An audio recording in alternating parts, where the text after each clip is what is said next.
सप्तचत्वारिंशोऽध्यायः। श्रीशुक उवाच तं वीक्ष कृष्णानुचरं व्रजश्रियः प्रलम्बबाहुं नवकञ्जलोचनं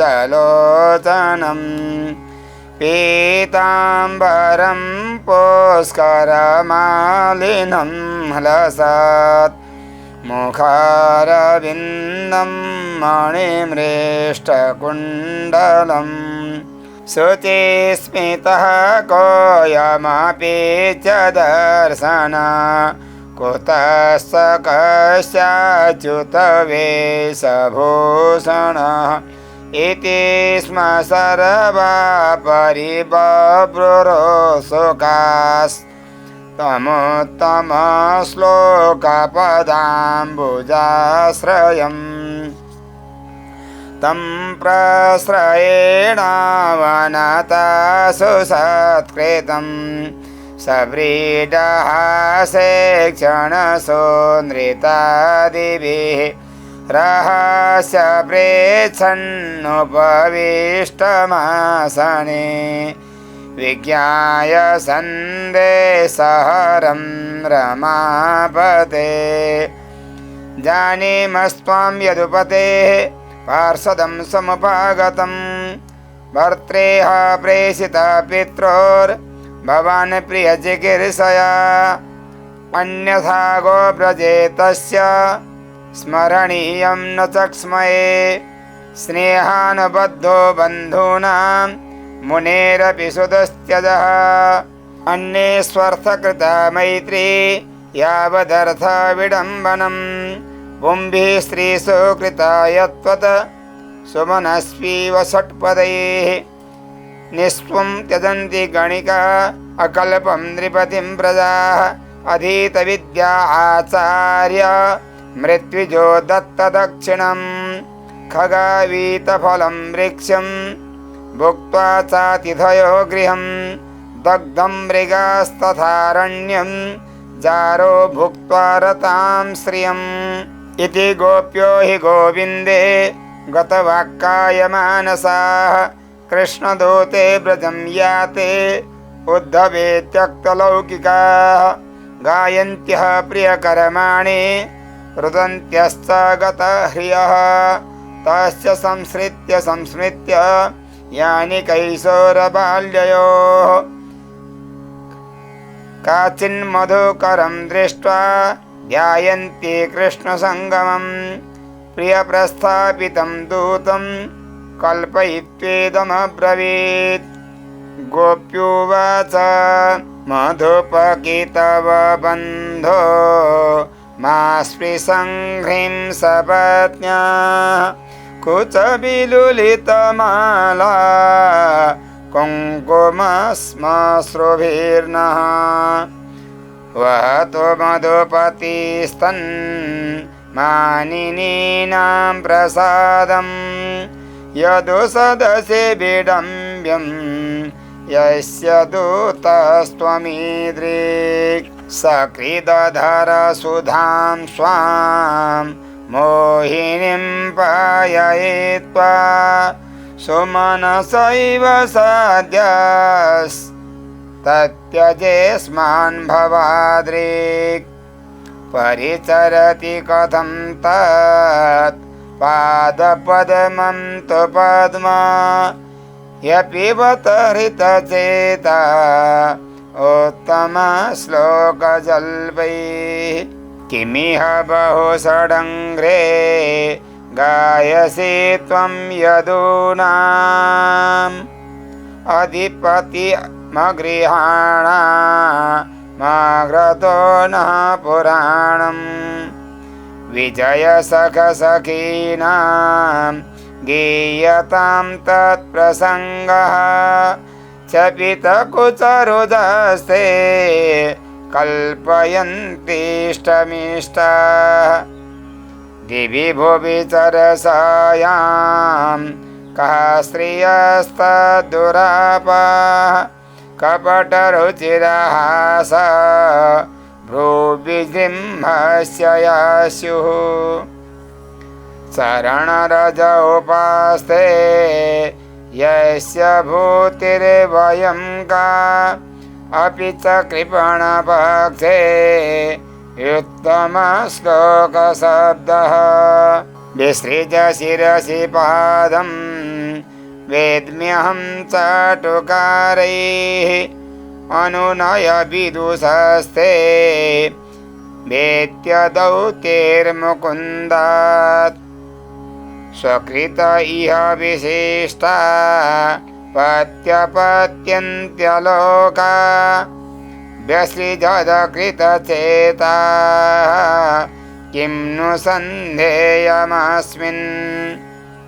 मृगयोरिव कवीन्द्रं बिभ्यधेलोब्धधर्मा स्त्रियमकृतविरूपां स्त्रीजितः कामयानां बलिमपि बलिमत्वा वेष्टयध्वाङ्क्षवदयस् तदलमसितसख्यैः दोस्त्यजस्तत्कथार्थः यदनुचरितलीला कर्णपीयोऽसविप्रोट् सकृदधनविधूता द्वन्द्वधर्मा विनष्टा सपदि गृहकुटुम्बं दीनमुत्सृज्य दीना वहवैह विहङ्गा भिक्षुचर्यां चरन्ति वयमृतमिव जिह्मा व्याहृतं श्रद्दधाना कुलिकरुतमिवाज्ञा कृष्णबद्धो हरिण्यः ददृशुरससकृतत् तन्नखस्पर्शतीव्र स्मररुज उपमन्त्रिन् मन्यताम् अन्यवार्ता प्रियसख पुनरागः प्रेयसा प्रेषितः किं वराय किमनुरुन्धे माननीयोऽसि मिङ्गः नयसि कथमिहास्मान् दुस्त्यजस्त्वन्दपार्श्वं सततमुरसि सौम्या श्रीर्वधूसाकमास्ते अपिबत मधुपुर्याम् आर्यपुत्रोऽधुनास्ते स्मरति स पितृगेहान् सौम्यबन्धोश्च गोपान् क्वचिदपि स कथानः किङ्करीणां गृणीते भुजमगुरुसुगन्धं मूर्ध्न्यधास्यत्कदा नु श्रीशुक उवाच अथोद्धवो निसम्यैवं कृष्णदर्शनलालसा सान्त्वयन् प्रियसन्देशैर्गोपीरिदमभासत उद्धव उवाच अहो योऽयं स्म पूर्णार्था भवत्यो लोकपूजिताः वासुदेवे भगवते यासामित्यर्पितं मनः दानव्रततपो होम जप स्वाध्याय संयमैः श्रेयोभिर्विविधैः सान्यैः कृष्णे भक्तिर्हि साध्यते भगवत्युत्तमश्लोके भवतीभिरनुत्तमा भक्तिः प्रवर्तिता दिष्ट्या मुनीनामपि दुर्लभा दिष्ट्या पुत्रान् पतिं देहान् स्वजनान् भवनानि च हित्वा वृणीतयोऽयं यत् कृष्णाख्यं पुरुषं परं सर्वात्मभावोऽधिकृतो भवति नामधोक्षजे विरहेण महाभागा महान् मेऽनुग्रहः कृतः श्रूयतां प्रियसन्देशो भवतीनां सुखावः यमादायागतो भद्रा अहं भर्तुरहस्करः श्रीभगवानुवाच भवतीनां वियोगो मे न हि सर्वात्मना क्वचित् यथा भूतानि भूतेषु खम्बायग्निर्जलं महि तथाहं च मनः प्राण भूतेन्द्रियगुणाश्रयः आत्मन्येवात्मनात्मानं सृजेऽहन्यनुपालये आत्मन्येवात्मनात्मानं सृजेऽहन्यनुपालये आत्ममायानुभावेन भूतेन्द्रियगुणात्मना आत्मा ज्ञानमयः शुद्धो व्यतिरिक्तो गुणान्वयः सुषुप्ति स्वप्नजागर्द्भिः मायावृत्तिभिरीयते येनेन्द्रियार्थान् ध्यायेत मृषा स्वप्नवदुत्थितः तन्निरुध्यादिन्द्रियाणि विनीन्द्रः प्रत्यपद्यत एतदन्तः समाम्नायो योगः सांख्यं मनीषिणां त्यागस्तपोदमः सत्यं समुद्रान्ता इवापगाः यत्त्वहं भवतीनां वै दूरे वर्ते प्रियो दृशां मनसा सन्निकर्षार्थं मदनुध्यानकाम्यया यथा दूरचरे पृष्ठे मन आविश्य वर्तते स्त्रीणां च न तथा चेतः सन्निकृष्टेक्षिगोचरे मय्यावेश्य मनः कृत्स्नं विमुक्ताशेषवृत्तियात्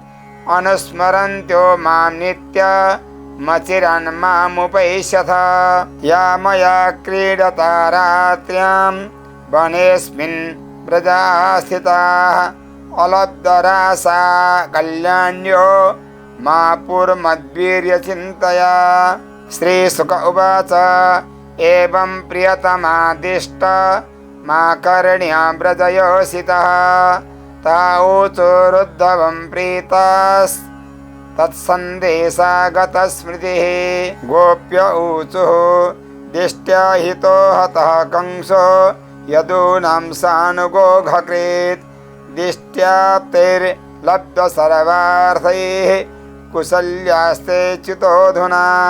कच्चित् कदाग्रजः सौम्य करोति पुरयोषितां प्रीतिं न स्निग्धसव्रीडा आसोदारेक्षणार्चितः कथं रतिविशेषज्ञः प्रियश्च वरयोषितां नानुबध्येत तद्वाक्यैः विभ्रमैस्तानुभाजितः अपि स्मरति नः साधो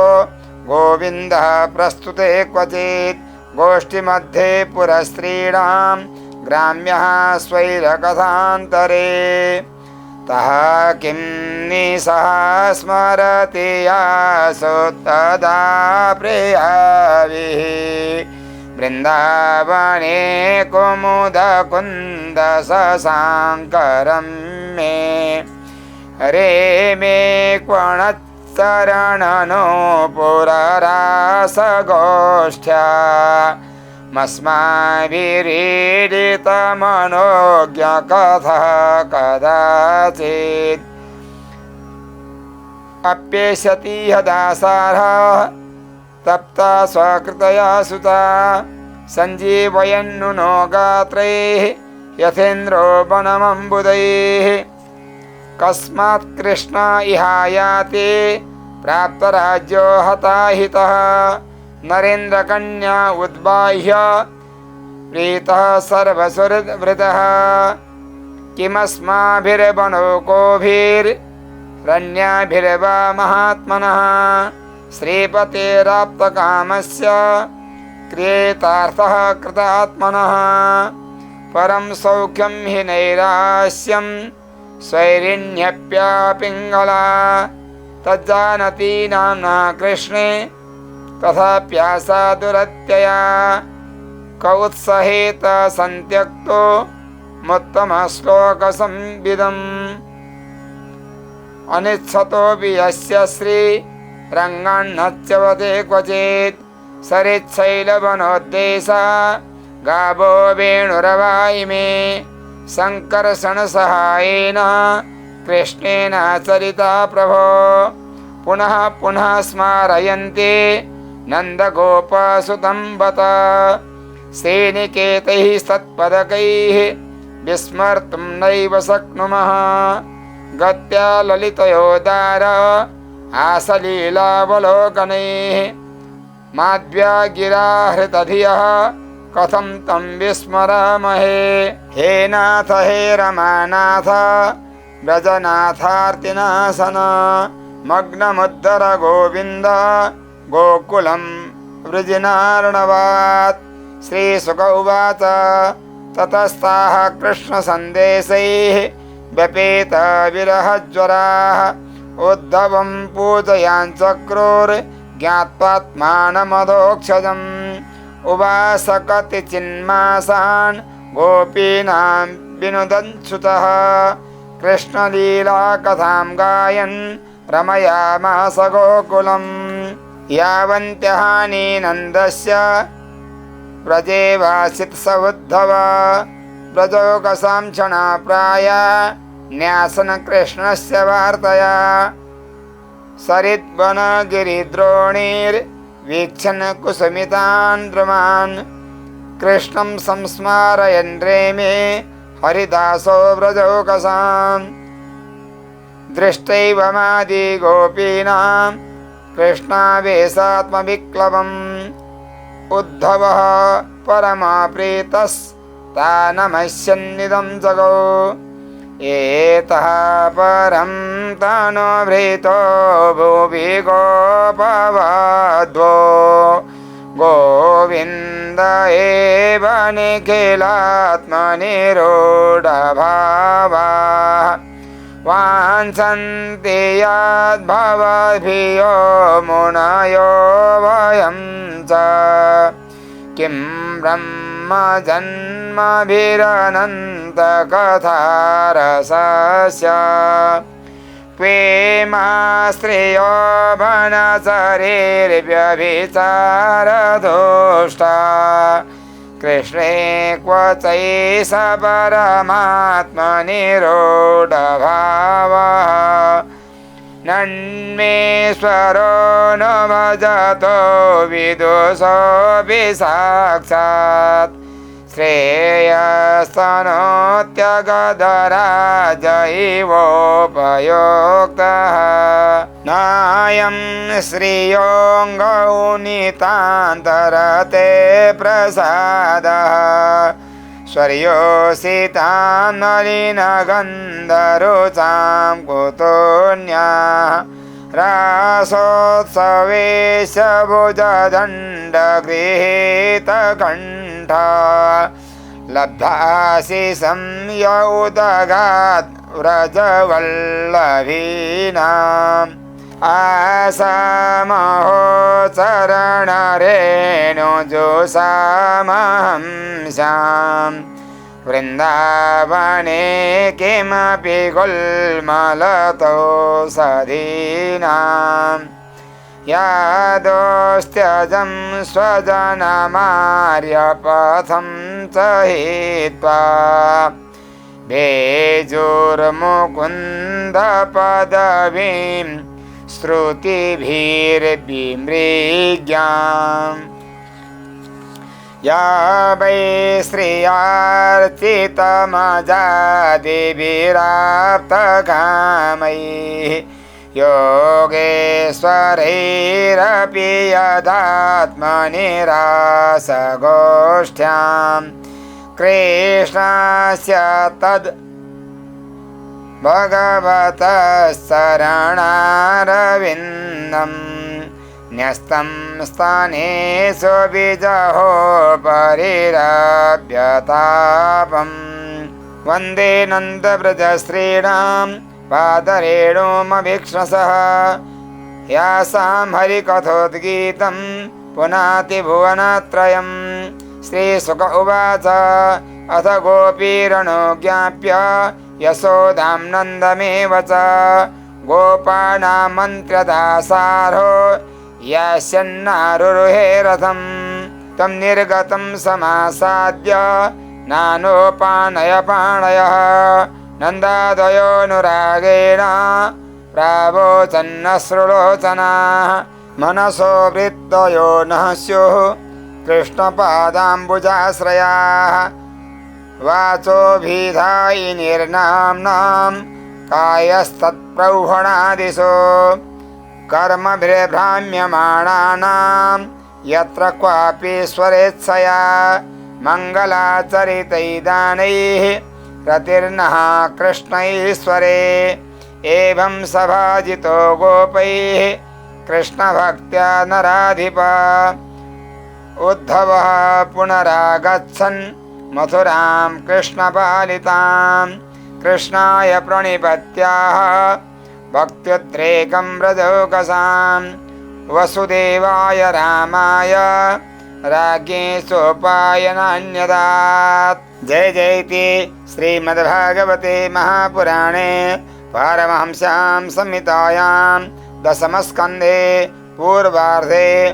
उद्धव प्रतियाने सप्तचत्वारिंशोऽध्यायः। कृष्णाय वासुदेवाय हरये परमात्मने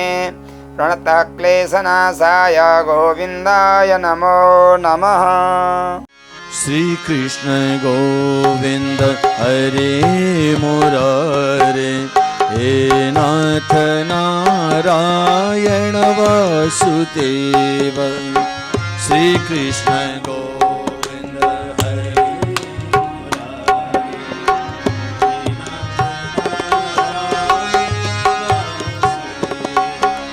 हे नाथ नारायण वासुदेव। हे नाथ नारायण वासुदेव। हे नाथ नारायण वासुदेव। हे नाथ नारायण वासुदेव। हे लक्ष्मी नारायण वासुदेव। हे लक्ष्मी नारायण वासुदेव।